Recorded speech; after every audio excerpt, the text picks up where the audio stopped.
ഇത് P L എല്ലിൻ്റെ പിൻ diagram ആണ്. പി എൽ എല്ലിൻ്റെ ഐ സിയുടെ പേരാണ് 565.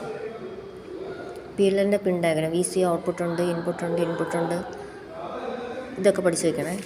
പി എൽ എല്ലിൻ്റെ ആപ്ലിക്കേഷൻസ് പഠിക്കാം. ഇതിൻ്റെ അകത്ത് 2 ഡെറിവേഷനും ഉണ്ട്, ക്യാപ്ചറും ലോക്കിൻ്റെ ഡെറിവേഷൻ എഴുതി പഠിക്കണേ. അത് കഴിഞ്ഞിട്ട് ഫ്രീക്വൻസി മൾട്ടിപ്ലിക്കേഷൻ ഡിവിഷനാണ് ഒരു ആപ്ലിക്കേഷൻ. അതിൻ്റെ സർക്യൂട്ടായി കാണിച്ചേക്കുന്നത്. ഇത്രയും ഭാഗം പി എൽ അല്ല, കണ്ടോ? ഫേസ് കമ്പാരേറ്ററോ ഡിറ്റക്ടറുണ്ട്, ലോ പാസ് ഉണ്ട്, ആംപ്ലിഫയർ ഉണ്ട്, വി സി ഉണ്ട്. വി സി ഒന്ന് നമ്മളെടുത്ത് സാധാരണ ഇങ്ങോട്ടാണ് കൊടുക്കുന്നത്. പക്ഷേ ഇപ്പോൾ ആ പാത്തിൽ നമ്മളൊരു ഡിവൈഡഡ് ബൈ എൻ നെറ്റ്വർക്ക് വെച്ചേക്കുക. ഡിവൈഡഡ് ബൈ എൻ എന്ന് വെച്ചാൽ ഡിവൈഡഡ് ബൈ 2 ആകാം, ഡിവൈഡഡ് ബൈ 3 ആകാം. അപ്പോൾ നമ്മൾ ഡിവൈഡഡ് ബൈ 2 വെച്ചിട്ടാണ് എക്സ്പ്ലെയിൻ ചെയ്യാൻ പോകുന്നത്. നമുക്കൊരു വാല്യൂ വെച്ചിട്ട് എക്സ്പ്ലെയിൻ ചെയ്യാം.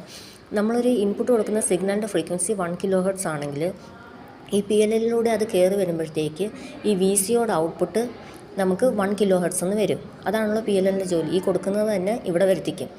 ഈ 1K ഈ ഡിവൈഡഡ് ബൈ 2 നെറ്റ്വർക്കിലോട്ട് പോകുമ്പോഴത്തേക്ക് അത് 500 Hz ആയി മാറും. അപ്പോൾ ഈ 1Kയും 500ഉം തമ്മിലുള്ള റിലേഷൻ എന്തുവാ? പകുതിയല്ലേ? അപ്പം പകുതി ആകുമ്പോഴത്തേക്ക് അതനുസരിച്ചൊരു എറർ വോൾട്ടേജ് ഇവിടെ വരും. ഈ എറർ വോൾട്ടേജ് നോയ്സ് എല്ലാം കളഞ്ഞ് ആംപ്ലിഫൈ ആയിട്ട് ഈ വി സി ഒക്ക് കൊടുക്കും.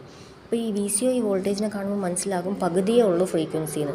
അപ്പം വി സിയുടെ ഔട്ട്പുട്ടിൽ ഫ്രീക്വൻസി ഇരട്ടിയാക്കും ഇത്.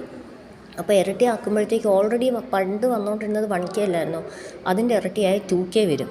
അപ്പോൾ ഈ 2K ആണ് നമ്മൾ ഔട്ട്പുട്ട് എടുത്തു കഴിഞ്ഞാൽ ഇൻറ്റു 2 മൾട്ടിപ്ലയറിൻ്റെ ഒരു ഔട്ട്പുട്ട് ഇവിടുന്ന് കിട്ടും. ഈ 2K ഇതുവഴി കയറി പോകുമ്പോൾ ഡിവൈഡഡ് ബൈ 2 അല്ലേ ആകുന്നത്. അപ്പോൾ ഈ 2K കയറി പോകുമ്പോൾ 1K ആകും. അപ്പോൾ ആ 1Kയും ഈ 1Kയും ഈക്വൽ ആകും. ഈക്വൽ ആകുമ്പോഴത്തേക്ക് ഇവിടെ 0 എറർ വരും. 0 എറർ കാണുമ്പോൾ ഇതിന് മനസ്സിലാകും ഇനി ഇത് ചേഞ്ച് ഒന്നും വരുത്തണ്ട. അങ്ങനെ ഇത് ചേഞ്ച് വരുത്താത്ത ഈ 2K തന്നെ ഇവിടെ കിട്ടിക്കൊണ്ടിരിക്കും. അങ്ങനെയാണ് ഇത് മൾട്ടിപ്ലയർ സർക്യൂട്ടായിട്ട് വർക്ക് ചെയ്യുന്നത്.